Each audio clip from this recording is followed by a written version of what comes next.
Anyone who believes in indefinite growth on a physically finite planet is either mad or an economist. We don't want to focus politics on a notion that involves the rejection of principles around which a large majority of our fellow citizens organize their lives. We are not as endlessly manipulable and as predictable as you would think.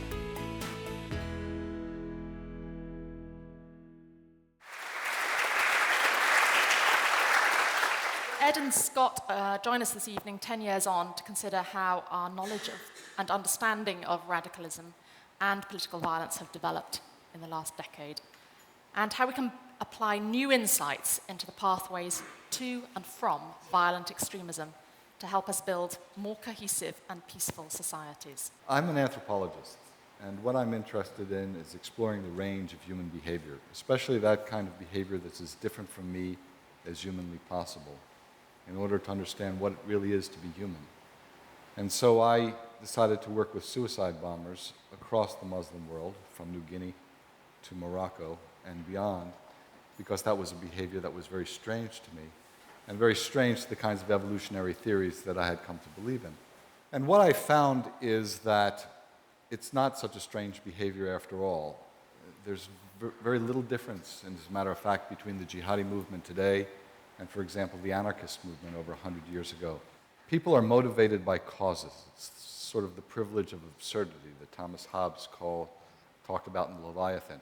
We make our greatest exertions as human beings for a conception of who we are, for an abstract notion, and we're more willing to die for genetic strangers than we are even for our own families in the end. And that's, I think, the origins of all religions. It's what got us out of the caves and is what moves civilizations today.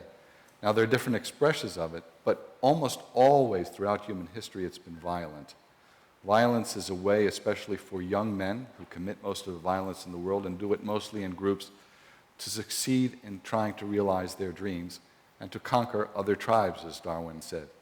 But there's a very strange situation with respect to the jihadi movement today, because it mostly takes place in the sphere of the media, of course, being the oxygen which keeps this movement alive. I think never before in human history have so few people with so few actual means caused such fear in so many. I think there are lots of myths about the jihadi movement. One, that there's some ingenious, overarching set of organizers who bring these people into cells and in brainwashing. It's true that across the world where I find jihadis, they're mostly, as they were among the anarchists, as they were among the leftist movements of the 1960s and 1970s, they're mostly self-seekers who are looking for significance in transitional stages of their lives. Students, immigrants, people between jobs, between mates, who are making those bonds of friendship and being drawn to those ideas that will give them significance in life. And for certain reasons, some go on to the jihadi path, but I find that most of the people who do that span the normal distribution. There is a collapse, a crisis of territorial cultures around the world, as traditional forms of organization and managements of society are disappearing, and young people especially are flailing around, especially the driftwood of globalization, looking for some significance in life, and they're hooking up peer-to-peer across the world, because there's another aspect of the world that's changing, and that is this global, media-driven political awakening that links every part of the world for the first time in human history. Think about it. I work with jihadis in Sulawesi. This is an island between Borneo and New Guinea that was literally full of cannibals 3 generations ago. They're willing to die along with Moroccans for people in Iraq, Afghanistan, and Palestine. How did that happen? It can't be because they shared anything about history. They've been separated by 50,000 years of cultural evolution. And all of a sudden, bang, they're willing to die for one another. Again, I think it's the power of the privilege of absurdity which makes human beings human beings. That is, the idea of a moral virtue, a moral cause, which drives us to think about ourselves in terms of groups we are willing to sacrifice and die for. Now, the United States' reaction, along with the UK, has been based on 2 post-World War II paradigms, which I think are no longer relevant today. One is the sort of rational actor paradigm. That is, the way you win a war is make it too costly for the other side. But people who are willing to blow themselves up they don't consider it in terms of costs. So that paradigm isn't very useful. The second aspect of the post-World War II paradigm is development aid assistance. That is, you give overt military action to make it too costly for the enemy to respond, and that's the way you defeat them, and then you give development aid to governments so that they can spread the wealth and bring people into market economies and make them entrepreneurs. The problem when you do this with autocratic regimes, like the ones in the Middle East and North Africa and East Africa and Central Asia that we've been aiding, is you merely reinforce those corroded and corrupt regimes. And you merely make the very conditions which led to these kinds of phenomena even more entrenched. We're faced with a completely new situation, despite what the United States has done. Young people in Egypt did in 18 days what Al-Qaeda could not do in 18 years. They changed the core regime of the Arab world. They did it without violence, and more importantly for the West, they did it without any confrontation of the far enemy, that is the United States, the UK, and its allies.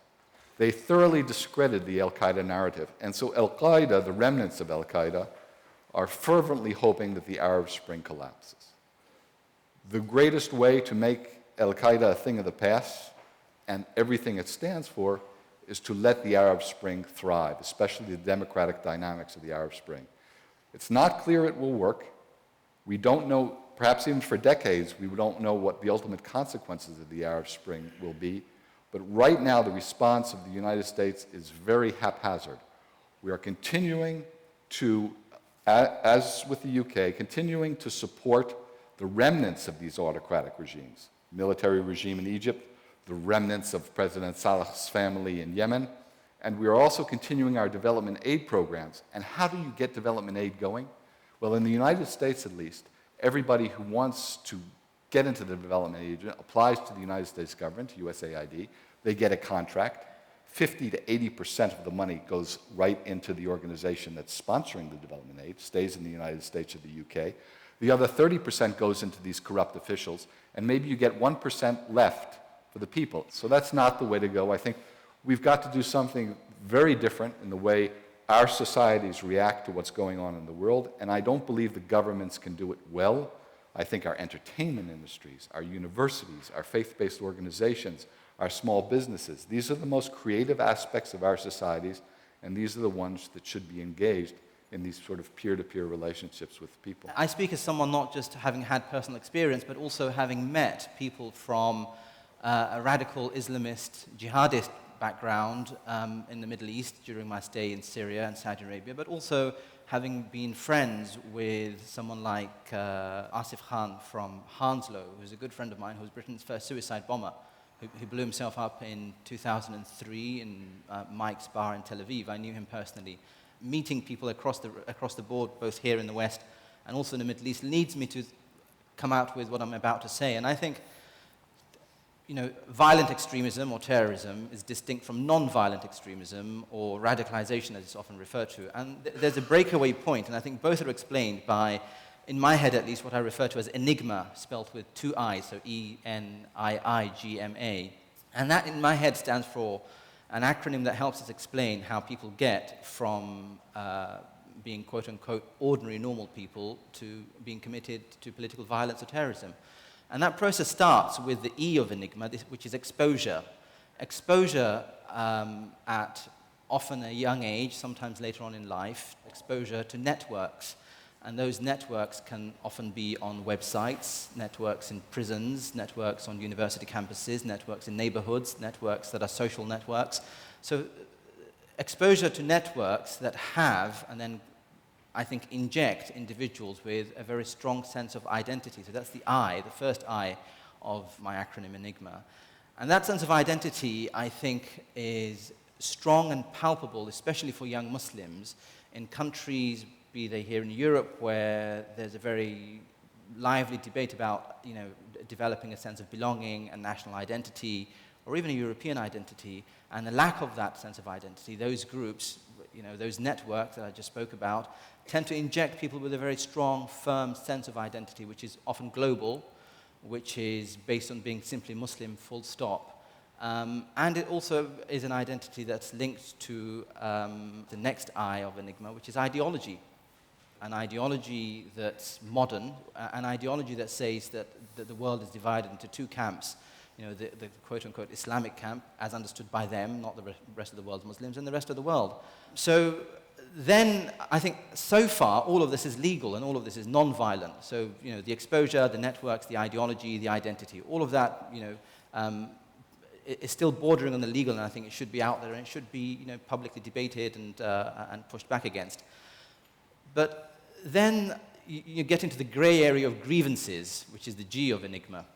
And these grievances are often perceived and often real. So in this part of the world, if Joe Muslim doesn't get a job after several applications, he or she may well see that rejection of not getting a job as part of being Muslim, because I've got a Muslim-sounding name, because I have a different religion, my diet is different, my outlook on life is different. So there might be those grievances at a smaller level, but I think there are larger, more international political grievances which may well be to do with the lack of resolution on the Arab-Israeli conflict, which may well be to do with the drone attacks that are going on in Pakistan. And in those parts of the world, those aren't perceived grievances, those are real grievances. They may well be to do with perceived injustices vis-à-vis British foreign policy, American foreign policy. Those are real grievances that feed into the ideology, that feed into the identity, that feed into the networks that people are exposed to. I think the next two letters of my acronym tilt the debate from being legal, non-violent extremism or radicalism, where it becomes illegal, and then hardened counterterrorism kicks in. And that's the belief in martyrdom. The belief in martyrdom, that by me not just killing myself, but by killing others, I am somehow becoming a martyr, a shaheed, a witness to the global supremacy of not just my ideology, my faith, but also trying to liberate others. That belief in martyrdom is strong. For our purposes, we're talking essentially about suicide bombers, and Al Jazeera and other Arab networks continue to refer to these people as people who are involved in amaliya istishhadiyya, or martyrdom operations. So that belief that they're martyrs, meaning that they're essentially incurring God's pleasure, not God's wrath. In the next world, they'll be rewarded rather than punished. I mean, that's at the crux of the belief in being a martyr, that there is an afterlife. You're not ending life. In fact, you're beginning life. And I think once that belief and the advocacy and support for that belief arrives in the public space, you can't just say, leave them to advocate martyrdom and suicide bombings. We're now entering a different stage. And the final, and I think the most troubling aspect of Enigma is the commitment to action. In other words, not just believing in all of this and belonging to a network and advocating an ideology and having a strong sense of identity and sort of mouthing off the grievances and supporting martyrdom, but also acting on it and supporting others who want to act on it. And that, Enigma, I think, helps us explain the trajectory towards terrorism and where there are cut-off points. Obviously, there are Christian versions of martyrdom, but are there significant differences? Is martyrdom particularly important within Islam? Well, things like martyrdom and willingness to sacrifice and kill for your group is, again, as Darwin said, it's what makes certain groups triumph over other groups. And in fact, those groups which have won out in history have always been willing to make those kinds of sacrifices. But I think the peculiar difference of current trends in jihadi Islam is the notion that the future life is going to be a better life for yourself. Christian martyrdom was quite different. I mean, you were selected to be a martyr. You weren't supposed to kill other people.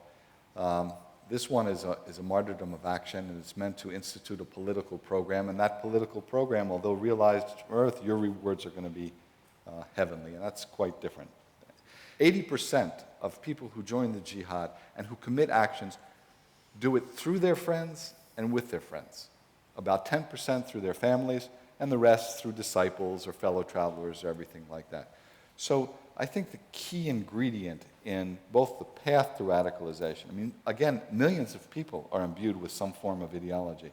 But what gets people to move, to act, is to get into their social networks, as Ed talked about. Isn't that sort of absolutely central to all military discipline, that soldiers in the end fight wars because they are fighting alongside their comrades, and the sort of solidarity in the ranks is ultimately, the key component of any fighting military Absolutely, force. and it's also the same for criminal gangs. But the difference is, the ideology itself is heartfelt. It is sincere. It is a sacred value. It's a cause you're willing to die for. I mean, what we're finding, in the old Al-Qaeda, most of them were married.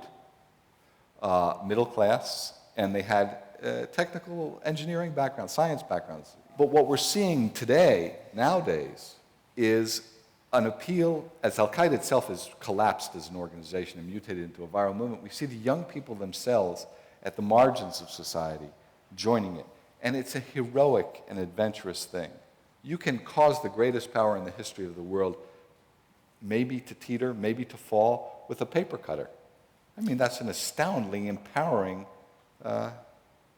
ideology.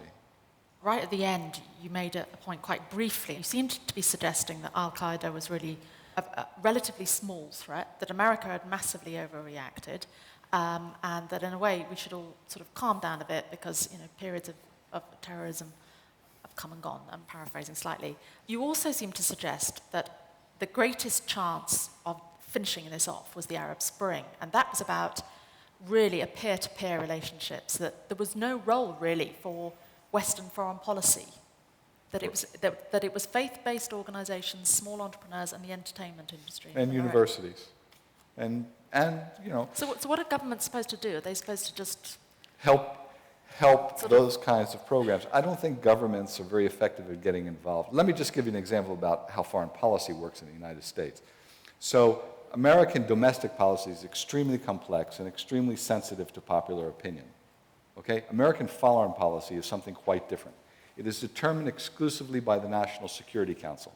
There is no representation on the National Security Council for health, education, labor, anything to do with human beings, hopes, dreams, desires, and freedoms. It is strictly through the lens of U.S. national security and threats against the homeland. That is not the basis for engaging these people. It cannot effectively engage these societies. Whereas domestically, the United States and the UK have the means to it. And the proof is, if you look at the youth revolutionary councils throughout the Arab Spring countries, they prone Islamic values, about 80% want Islamic values to be involved, but the same number want democracy, they want freedom, they want liberty, and they want the hopes to dream. And what is our foreign policy doing? It's basically in the business of sort of vetoing dreams, like the Palestinian dream. Ed, do you share Scott's optimism that Al-Qaeda is pretty much finished, that that form of violent extremism is sort of effectively sort of winding it down to a conclusion? I don't, and I don't for the following reasons, because I think the strongest anecdote as to why Al-Qaeda is no longer just an organization. It hasn't been for a while. Al-Qaeda is a movement, it's a brand, it's an ideology, it's a philosophy.